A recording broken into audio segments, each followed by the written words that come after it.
everyone. Thank you all for being here today. My name is Penny Wright. We're delighted on behalf of all of us at the library. Oh, by the way, P.S., don't forget our library budget vote is tomorrow. That's why the voting machines are, Friday. Hope that you'll vote, because we really do count on people to vote.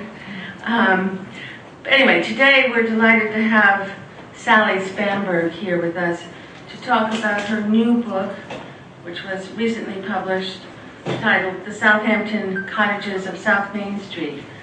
Some of you probably already know that Sally is very actively engaged in a variety of Southampton area historic preservation issues, and currently serves as the chairperson of the Town of Southampton's Landmarks and Historic Districts Board.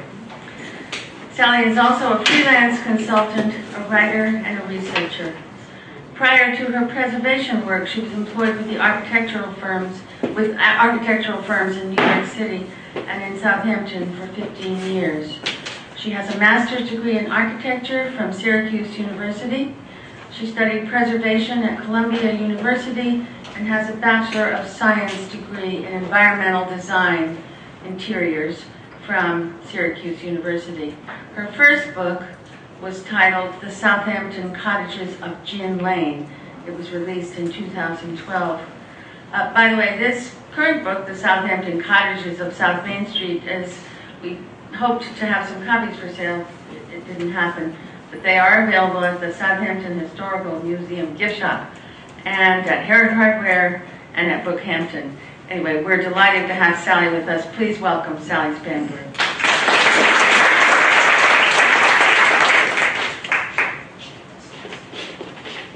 Thank you, everyone, and thanks for coming. It's nice to see some friendly faces in the crowd, and meet some new people as well. Thank you also to the Rogers Memorial Library for inviting me to speak here today. I'm always grateful for an opportunity to bring more awareness to Southampton's precious historic resources, and I love Rogers Memorial Library. I can't speak highly enough about them, especially their excellent reference librarians and their great local history collection.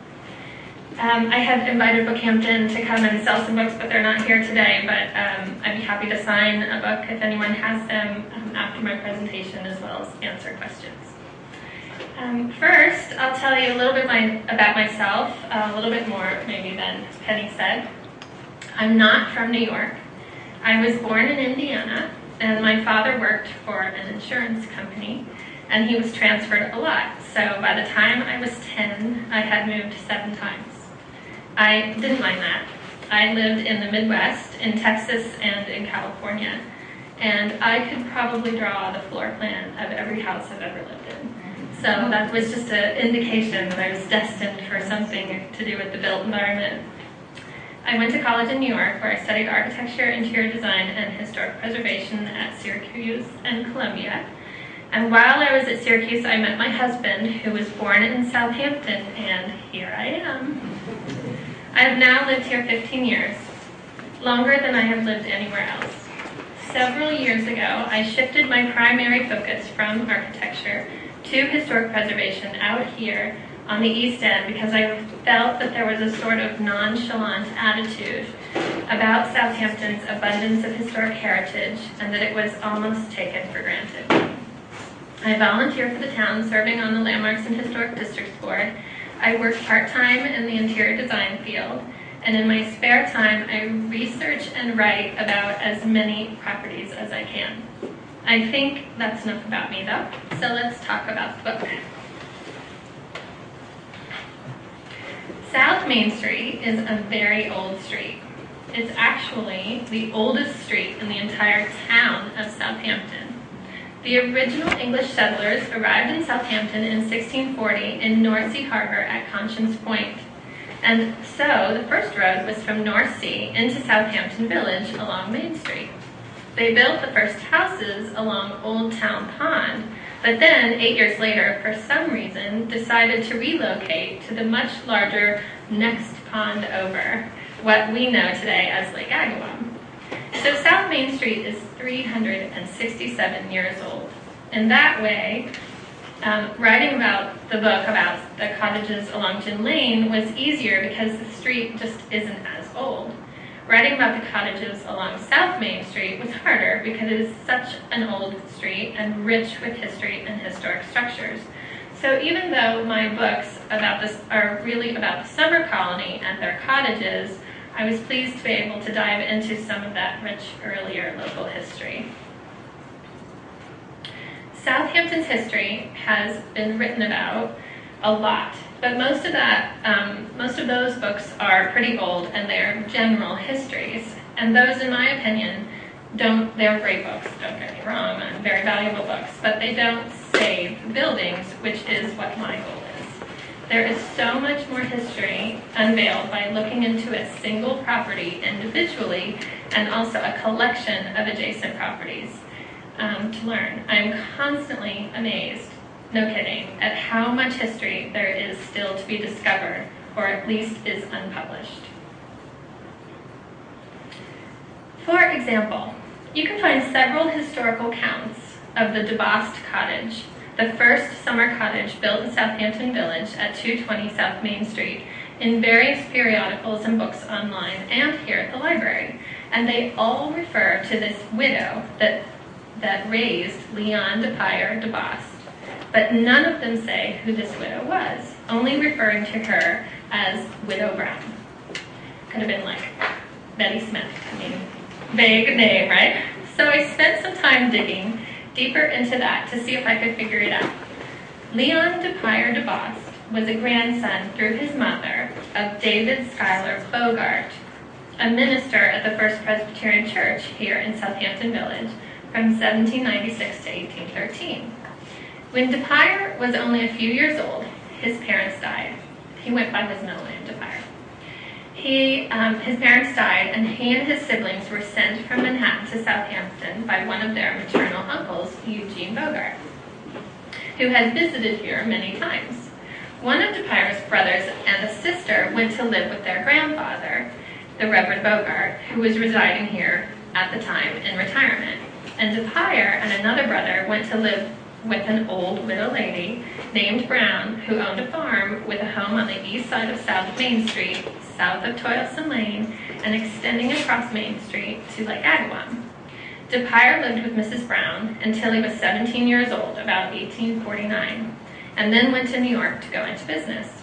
Having developed a very real attachment to Southampton Village, he returned a number of times to hunt and to meet old friends. Eventually, it was said that he bought the former Brown farm, where he had spent his boyhood days, from the then owners, the Pelletot family. That's what the old accounts said. But I learned from tracing the deed history of the property that the Pelletots had owned it for several generations, far before the time de Pire would have been raised there by old Mrs. Brown. So they must have been raised nearby, on another property. Oral history isn't usually wrong. It may not be completely right. So I figured it must have been nearby. Which property and who was Widow Brown? Well, I think she was Phoebe Sayre Rogers Brown. She was a Southampton native and a daughter of Obadiah Rogers, who owned property 5 lots to the north on the same side of South Main Street in 1778. She married David Hull Brown of New Jersey in 1814, and they had 7 children, all but one of whom were born in Southampton. Her husband died in 1829, making her a widow. Then Phoebe's twin sister was Hannah Rogers. She married James Post, who acquired her father, Obadiah Rogers, property in 1818, which sister Hannah then owned after her husband's death. All of that information alludes to Phoebe as Widow Brown in the right place at the right time. In addition, Reverend David Schuyler Bogart, de Pire's grandfather, who was the minister at the First Presbyterian Church in Southampton, officiated the wedding of Hannah Rogers to James Post in 1807. So the Bogart family knew Phoebe and Hannah, her sister, and their land and their husbands and their farm and their gaggle of kids, and must have thought that would have been a great place for de Pire and his siblings to grow up. So now we know Widow Brown was Phoebe Rogers Brown, or at least I think so. Just untested theory. A young man between the ages of 5 and 9 is listed in Phoebe's household in 1840. By that time, her youngest biological child was 13, indicating that it was probably Depire, age 8. So that's one example of how much more there is to learn about our local history by researching properties individually. Another example is the chapter on all of the Schermerhorn cottages. Sometimes, in order for people to learn a little bit about the ownership history of a particular house, they look at historical maps that show little boxes where a house was located and owners' names listed across the parcel. And if you do that for the Schermerhorn properties in 1902, a very common map, you read Alfred E. Schermerhorn. And so, as far as anybody knows, or as far as it's been recollected for a really long time, Alfred E. Schermerhorn was the Southampton Schermerhorn. But if you look at another map, slightly earlier and less common, and for sale at the Southampton Historical Museum, you will find the name Mrs. Alfred S. Schermerhorn. Okay, so maybe you would just make the assumption that Mrs. Alfred S. Schermerhorn's husband built the houses, died, and then the son with a similar name got them. But no, that is an incorrect assumption. The entire Schermerhorn compound was created by Mrs. Alfred S. Schermerhorn, and her story is very, very interesting. Mrs. Alfred Schermerhorn was Charlotte Newton Benton. She was born in 1844 in Litchfield County, Connecticut, into one of the area's oldest families. Her father was a successful farmer with a farm and a large home named Maple Grove, which he turned into a thriving boarding house. In the late 1860s, Charlotte, known in Litchfield to be very beautiful and a very excellent equestrian, met Alfred Schermerhorn at her father's estate, and they called it love at first sight. Despite Alfred being Charlotte's father's age and she being the age of his children, regardless, about 1870, Charlotte married into New York aristocracy when she became Alfred's second wife. His first wife died. Over the next 6 years, they had 3 sons together, Alfred Egmont, Charles Egmont, and Colford, and spent most of their time together in Litchfield. Sadly, Charlotte and Alfred only had about 8 years together. Alfred died in 1878 at the age of 59 and was buried, interestingly, in Litchfield. The Schermerhorn family has a family tomb in Greenwood Cemetery. They own vast acreages in Manhattan and Brooklyn, so I find it interesting that he wasn't buried with other Schermerhorns. Alfred left Charlotte a fortune, and with that, she bought property in Southampton on the east side of Lake Agawam and began to have cottages built. Initially, there was every indication that she and her children were happy. They had a big dog, a big Newfoundland named Joe with them. They had a schooner at the ready to take rides on the lake at any time, a garden full of prized fruit, flowers, and vegetables. She used to give samples of her garden and her fruit to the Seaside Times, a local newspaper here, and they would publish how giant her strawberries were and how beautiful her dahlias were. And they had staff to look after them. But then a trifecta of tragedies took place. The family dog was shot and killed while roaming around the neighborhood in 1884. Colford, Charlotte's youngest son, died at age 8 from scarlet fever in May of 1885.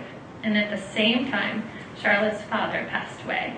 Charlotte fled to Europe with her 2 surviving sons in mourning for the next 2 years. Charlotte returned to Southampton late in 1887 in the summer, seemingly reinvigorated. She expanded on her Southampton property holdings and had another cottage built. But tragedy struck again in 1890 when Charlotte's middle son, Charles, died of pneumonia at age 17 while attending St. John's Military School in Ossining, New York. Her oldest son, Alfred, was in college at the time. Charlotte was alone. Charlotte's relationship with son Alfred was strained. Even though he was born into a life of privilege, And maybe in part due to the loss of his father and brothers, Alfred was never satisfied with what he was given. Charlotte would later claim that she had spent all of what her husband had left her on raising Alfred, which undoubtedly helped to transform her initial love of country life into a need to profit on a successful real estate investment. They made about $6,000 to $9,000 a year renting the cottages. Less than 2 years after graduating from college, Alfred fell in love and proposed to his girlfriend. When they were planning the wedding, he threw himself on the bed and begged his mother to pay for the wedding. The girlfriend was from a very prominent family, but not of means, just of status in very old New York. She did pay for the wedding, and she also gave them a European honeymoon. Still, Alfred was forced to rent cottages in Southampton for the summer rather than to stay with his mother or in one of her cottages. Charlotte rented them all out, including one to Joseph Larac. Larac was a partner in the law firm of Shipman, Larac, and Choate, and had served as legal counsel to the Schermerhorn family for over 40 years. But Larac and Alfred teamed up together and mentally manipulated Charlotte in order for Alfred to gain possession of all her property, claiming that it was in her best interest and that they could help her out of the debt she had accumulated. Beginning with her lawyer's rental and persisting for more than 2 years, Larac and Alfred teased and hectored Charlotte into believing she was mentally incompetent and that they would put her in an insane asylum or force her into bankruptcy if she did not give up her property. She buckled from the years of bullying and succumbed to her son in December of 1898, giving him everything, even her family's property in Litchfield, which Alfred immediately sold to developers. In 1899, perhaps paranoid that his mother would change her mind and try to get everything back, Alfred deeded everything over to his wife. In the spring of 1902, Charlotte, forced into independency, started a laundry service in Southampton while beginning legal action against her son to gain back her Southampton real estate. The humiliating case was highly publicized in New York area papers, and despite providing significant evidence, including 7 witnesses confirming Larac and Alfred's roles and threats, Charlotte lost the case in March of 1903. She died 8 months later and was buried next to her husband in Litchfield. Curiously, when she died at the home of son Alfred. Twisted! Alfred and his wife proceeded with business as usual in Southampton and elsewhere from the moment they acquired Charlotte's property throughout the trial, Charlotte's death, and afterward. They seamlessly adapted to Southampton colony culture as if nothing at all had happened, and the transfer of property was a natural inheritance. In 1904, Alfred inherited his father's home in Manhattan at 34 East 23rd Street, and immediately sold that too. Ironically, Alfred Egmont Schermerhorn became a beloved member of Southampton village culture. He was a village trustee, a member of the Board of Governors of the Southampton Hospital, treasurer of the Meadow Club, secretary of the Southampton Club, and a successful local real estate broker, no doubt capitalizing upon his positions and connections. A third example of how much more there is to learn about our local history by researching individual properties is the chapter that enabled me to write about the Duke Box. Not long after my first book came out, a man came to my house, left a note for me tucked into my back door, inviting me to come to his house on Linden Lane, which I did. We had a nice visit, very casual and nonchalant, talking about nothing really in particular for a very long time. My daughter was with me. She was bored to tears. And we were on the lake. She could play, but anyway. And then he told me, out of the blue, that he was the last surviving original member of the Duke Box. And I'm like, the Duke Box. I had no idea what he was talking about. At a book event a few years ago, a lovely older woman came up to me and asked me if I had the Duke Box in my book. This was about the Gin Lane book. And I said no. And of course, I was very intrigued and wondered where the Duke House was. For those of you that have read this book, I assume she was referring to Windicote, the house that was owned by the Duke family for several years. Members of the Duke family, sort of. But the Duke box was something wholly different. Shortly after the construction, that's Windicote. Shortly after the construction of his large summer cottage called Asher House at the south end of South Main Street across from Windicote, H.A. Robbins purchased considerable property on the western side of Old Town Pond along Wyandanch Road, just 2 blocks east of South Main Street, and named it Pelham Farm. It was a much more casual estate than the Asher House, but a working farm nonetheless, with cattle, poultry, and at least 11 buildings, including a lovely cottage, a caretaker's cottage, barns, stables, greenhouses, a tennis court, a swimming pool, etc. After H.A. Robbins' death in 1914, his son and then daughter-in-law maintained ownership of both properties until the 1940s. After the Robinsons, the property was acquired by Angie A. Biddle Duke, and the Duke box was born. His mom and dad owned Windicote. It's actually his mom and stepdad. The Duke box was the social center to all the young socialites. Gay breakfasts were held, lunches on the lawn were common, croquet in the afternoon, and cocktail parties were regular. Formal dinner parties in the cottage were frequent. Socialites, artists, royalty, and Hollywood personalities such as Ginger Rogers, James Stewart, and Gary Cooper flocked to that farm for endless warm weather entertainment and camaraderie. A stable was turned into a guest house, a garage into apartments, and a barn into a bar, while mini golf tournaments and picnics took place overlooking the pond, and catered beach outings were arranged just down the street. By the early 1950s, though, it was over, and the property has since been subdivided.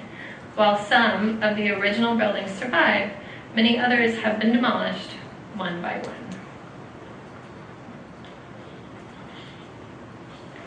Like I said originally, I write these books to help save buildings. I do not write these to make money. I think I made about $400 on my first book. Some people make that in an hour. I guess you have to be Danielle Steele to really make money writing books, but it's a labor of love that has a much different value for me. I hope that by sharing the stories about the cottages and owners, and describing the quality of their architecture, and even a certain level of craftsmanship that is largely absent from buildings today, by relating their histories, the evolution of the built community and the evolution of the social community, that we all might be able to have better perspective when making decisions about the character of our community going forward. However, I would be remiss in my duties as the chairperson of the town's Landmarks and Historic Districts Board if I didn't at the very least take advantage of my captured audience and tell you a few basic facts. Landmark designation does not mean your property's market value will go down. In fact, in historic districts, it will go up. That's a fact. At the last presentation I did, right before the presentation, this was in March, it was in March. At the last minute, right before I headed over there, I went on the internet and looked up like the top 10 most valuable properties in all of Southampton. The first, 4th, 5th, and 6th were all between like $32 and $50 million, and they were all in historic districts. Landmark designation does not mean buildings can't change. You can still renovate, enlarge, recolor, relocate, and in many other ways alter and improve your property. You can't tear them down, but you can tear off non-historic additions and non-historic accessory structures. And some landmark designation, sometimes, depends where you are, comes with perks. In the town of Southampton, there is a tax abatement program where you can defer your taxes for 10 years when you make improvements to the property that increases its assessed value. For owners that qualify for STAR or Enhanced STAR, you can apply for financial assistance to make exterior repairs to your landmarks. That's through the town's maintenance program. Some owners of landmarks can qualify to have a legal guest house on their property without having to transfer a development right. And owners of landmarks, both in the town and its villages, can take advantage of the town's easement program, whereby the town would acquire an interest in a historic easement equivalent to about 50% of its market value in exchange for the recording of an easement which runs with the land and says exactly what can and can't happen with the property from that day forward, such as can't tear it down, but you can enlarge it. We just did one in Sagaponic, and the owners got $6 million. The degree of restrictiveness dictates the monetary value of the easement interest. The owner and the town draft the easement together so that it's mutually acceptable. It can only ever be done once. It does not affect your ability to sell the property. The money is considered taxable income, and it is extinguishable upon a disaster. In order to qualify the program, though, for the program, you have to be a landmark or in a historic district or on the state national register. Okay, I'm done with my spiel. I'll go back to the book. I'll tell you some of the high and low points of writing this particular South Main Street book. They were, I had no access to Edgemere Les Allouettes. I wrote all of the owners, not all of them, but those that I couldn't photograph well, I wrote them letters, and most of them responded, one of whom is here today. But these owners didn't talk to me. So, no, thank God for the Pierce Concert Ferry, because I got a good picture of this house from the pond. Thank God for the ferry for other reasons. Photographing the Humphreys cottage was really hard. The beech trees in the front, they don't drop their leaves until December. These owners were super nice, and they put me in touch with their caretaker, who let me come there literally like 20 times. Finally, the caretaker, who's this tree expert, gave me this 10-minute lecture about beech trees and watching their energy recede, and it was interesting. It was interesting to see his enthusiasm about trees more than it was interesting to me to know that much about beech trees. But nonetheless, they don't drop their leaves until late December, and my image deadline was December 15th. I was like, come on, fall and don't snow. I told you all of that. In exchange for obtaining access to the property, I agreed not to write about the owners, which was a little bit of a shame because they are very accomplished and very interesting. But nonetheless, a deal is a deal. Finding the original photo of the dunes was exhilarating. So some people consider this the first summer cottage in Southampton. This was built by Dr. Thomas, and I consider it he's like the co-founder with DeBost. In my opinion, DeBost built the first, which just wasn't on the ocean. Dr. Thomas built the first on the ocean. This was built 1877. DeBost was built slightly earlier. And anyway, so the picture on the left is its original version, and then it was altered, which is the picture on the right. The picture on the right has been highly published. It's one of Eric Woodward's postcards. He's here today. And the picture on the left was by George Bradford Brainerd, who I did a little bit about at the end of the South Main Street book. By the way, the library bought all of the Southampton Brainerd photos, and they're on display here. They're incredibly valuable because they date to about 1878. So we learn a lot about the evolution of our community by examining his photos. He's got a great, interesting history too. These are only up for the 375th anniversary of the town, but I think the library is considering having them on permanent display, so I encourage you to check them out. Finding photos of homes that no longer exist is terrific. This is Agawam. It no longer exists, but it's a gorgeous piece of architecture, and this was part of Eric Woodward's collection, and just adds such depth and thoroughness to the book in general, and helps us to learn a lot about architectural trends of the time and even now.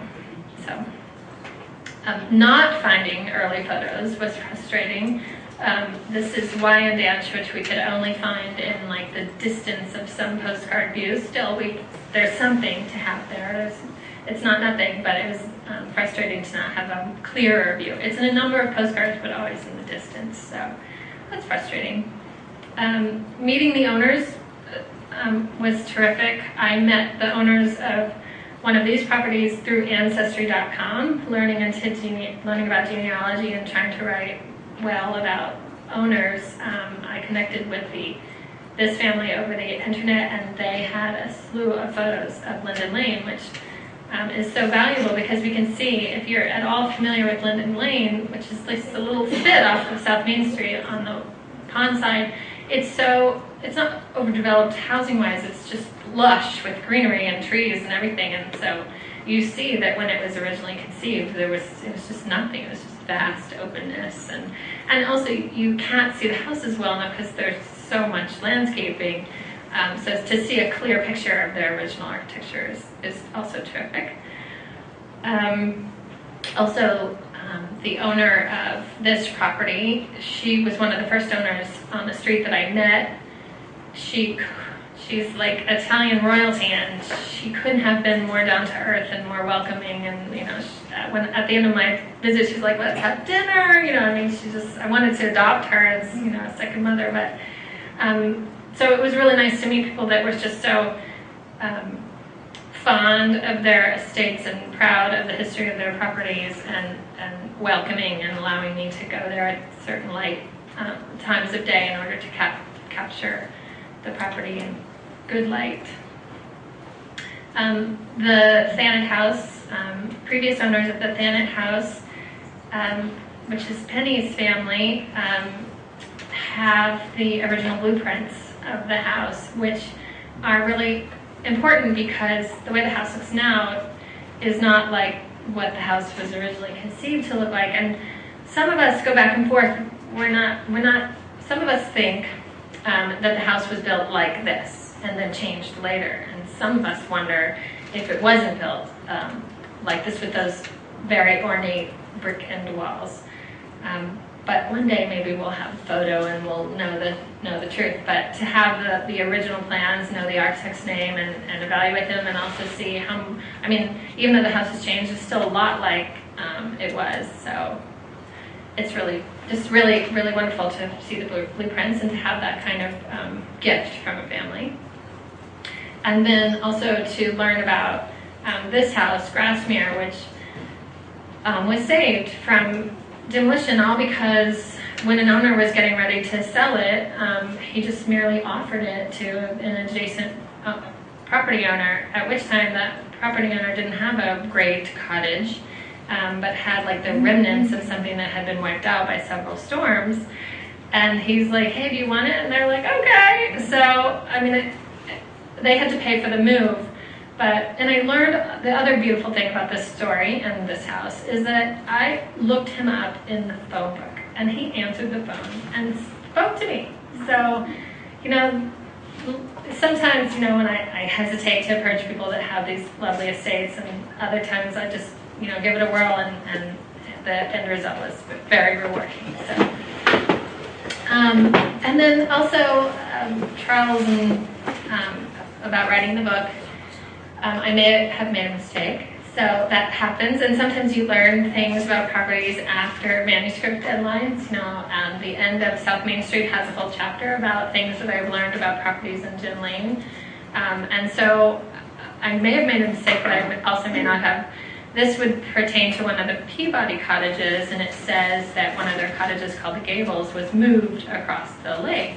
So the chapter on the Peabody homes, I still think is pretty accurate, because I'm learning that the Peabodys owned property on First Neck Lane across the lake, so I'm not sure which house went which way, but there's another house called the Gables, which was built by the Betts family. So at the end of the next book, we'll get to the bottom of it, but one can't help when I was looking for something completely different. When you're looking for one thing, you find something else, but such is the joy of research. So my next book will be about the cottages on the west side of Lake Agawam on both sides of First Neck Lane. After that, I'm not sure if the series will continue. It depends on reader interest. It has to be interesting to people other than just us here in Southampton. And if it does continue, I welcome your suggestions as to what street I should do. I was thinking Halsey Neck Lane or Ox Pasture. Regardless of whether the series continues, I'd really like to do a book about the earliest houses of Southampton next. There's a great book called Old Homes of New England that I would model it after.